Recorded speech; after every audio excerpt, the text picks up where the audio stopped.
નમસ્કાર દર્શક મિત્રો, સમાચાર મળી રહ્યા છે ભરૂચ જિલ્લાના વાગરા તાલુકાના કડોદરા ગામ પંચાયતના સરપંચ શ્રી યોગેશભાઈ રણજીતભાઈ ગોહિલ ઉપર ગ્રામજનો દ્વારા આક્ષેપ કરવામાં આવ્યા છે। આમ તો એવું કહેવાય કે સ્થાનિક સ્વરાજ્યની ચૂંટણી એટલે ગામનો વિકાસ, ગામના લોકોના પ્રશ્નોનો વિકાસ અને ગામના લોકો જ્યારે ગામના નાગરિક સરપંચ પર વિશ્વાસ કરી અને ભોળા મતદારો જ્યારે આ રીતે મતદાન કરતા હોય છે ત્યારે આ ગામ પંચાયતના સરપંચ દ્વારા ગામ લોકો દ્વારા એવા આક્ષેપ કરવામાં આવ્યા છે સરપંચ પર કે આ ગામના સરપંચ છે એમણે ગામનું જે મંદિર છે અને જે ધર્મશાળા છે ધર્મશાળાને કોઈ સક્ષમ અધિકારીની પરવાનગી વિના તોડી પાડ્યા છે અને સાગી લાકડા જે છે વેચી દીધા છે। ગામ પંચાયતમાં ઠરાવ પણ નથી કર્યો અને કોઈ સક્ષમ અધિકારીની પરવાનગી પણ લીધી નથી। આવા ગામજનોના 3-4 મહિના પહેલા આક્ષેપો હતા અને જિલ્લા વિકાસ અધિકારીને રજૂઆત કરી હતી, પરંતુ જેને કહી શકાય કે જિલ્લા વિકાસ અધિકારીએ 6 મહિના પછી આ જે આમોદના તાલુકા વિકાસ અધિકારી ધ્રુવ પટેલને આ કામગીરી સોંપતા તાલુકા વિકાસ અધિકારી કડોદરા ગામ પંચાયત ખાતે ગયા હતા ત્યારે ગામ લોકોએ તાલુકા વિકાસ અધિકારી પર આક્ષેપો કર્યા હતા અને જણાવ્યું હતું કે અધિકારીઓ સરપંચને બચાવી રહ્યા છે। 6 મહિના સુધી થયા ત્યાર પછી આ વિકાસ અધિકારી તપાસમાં આવ્યા છે। બીજું કે તપાસમાં આવ્યા ત્યારે ગ્રામજનોને જાણ પણ કરવામાં આવી નથી, તો તાલુકા વિકાસ અધિકારીએ જણાવ્યું કે અમે તલાટીશ્રીને જાણ કરી હતી, તો ગ્રામજનોએ તલાટીશ્રીને પૂછતા એમનો ડાયલ નંબર બતાવો એવું કહેતા ગ્રામ પંચાયતના તલાટી પણ ગેંગે પેંગે થઈ ગયા હતા અને ગ્રામજનોને કોઈ જવાબ નથી આપી શક્યા। ગ્રામજનોનું જણાવવું છે કે અમને જો આ ન્યાય નહીં મળે તો અમે કોર્ટના રાહે પગલા લઈ અને કાયદેસરની કાર્યવાહી કરીશું।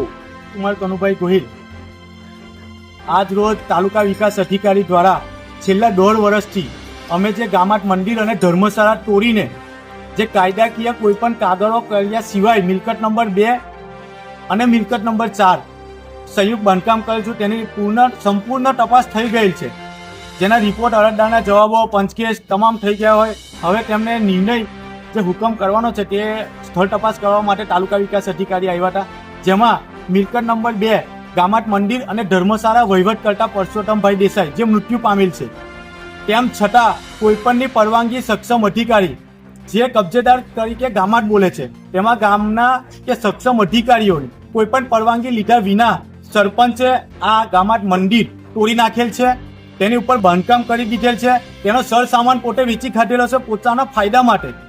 તેને આજ દિન સુધી કોઈ પણ કાગળ કે સક્ષમ અધિકારી દ્વારા કોઈ પણ મતલબ કે પ્રકારની હરાજી કરવામાં આવેલ નથી। મિલકત નંબર 4 હતી જે ગામાટ બોલે છે કબજેદાર તરીકે, તેનો કોઈ પણ ગામ સભા કે સામાન્ય સભામાં ઉલ્લેખ કરેલ નથી। આજથી 6/9 રોજ જિલ્લા પંચાયતથી તાલુકા વિકાસ અધિકારીને જે પત્ર લખીને આવ્યા છે કે તમામ તપાસ સંપૂર્ણ થઈ ગઈ છે। આ 110 કલમ મુજબ સરકારી મિલકતમાં આવે છે કે કેમ આ એક જ રિપોર્ટ કરવા માટે તાલુકા વિકાસ અધિકારી છેલ્લા 6 મહિનાથી અલ્લા કરે છે। સરપંચને બચાવવા માટેનો તેમને રિપોર્ટ કરેલ છે। આગળના જે વિડીયો હતા નરેશ લાડુમોર હાલ ધ્રુવ પટેલ સાહેબ છે આમોદના ચાર્જમાં છે, તેઓ મતલબ કે સરપંચને બચાવવા માટે સંપૂર્ણપણે કેવી રીતે સરપંચને બચાવવામાં આવે એની પ્રક્રિયામાં લાગેલા છે। આજ રોજ તેઓ તપાસ કરવા આવ્યા હતા, અરજદારોને જાણ કરેલ નથી। અહીંયા આવ્યા સાહેબ તમે કેવી રીતના આવ્યા છે, આ બીજા બધા આવી ગયા છે તો અરજદારો કેમ નથી? તો કે અમે તલાટીને જાણ કરી, તલાટીએ કે મેં ફોન કર્યો છે પણ મારો એમનો ફોન લાગ્યો નથી। તો ધ્રુવ પટેલ સાહેબની સામે પૂછવામાં આવ્યું કે બેન ડાયલ કોલમાં બતાવો મારો નંબર, તો તે બતાવી શક્યા નથી। આના સંપૂર્ણ આજની તપાસના વિડીયો પણ છે, અગાઉના પણ વિડીયો છે, મહેશ પટેલ આવ્યા હતા ત્યાંના પણ વિડીયો છે। આજે ચબૂતરો જે જૂનો ચબૂતરો છે તોડીને નવો બનાવવામાં આવ્યો છે, એક પણ ચબૂતરો બેસતું નથી, એમાં પણ કાયદાકીય જે કરવાનું હતું તે કરેલ નથી। સંપૂર્ણ તપાસ આજે આવી હતી, સરપંચ પણ અહીંયા અલ્લા કરી ને ભાગી છૂટ્યા છે। અમારા કોઈ પણ પ્રશ્નનો સરપંચથી જવાબ આપી શકાતો નથી।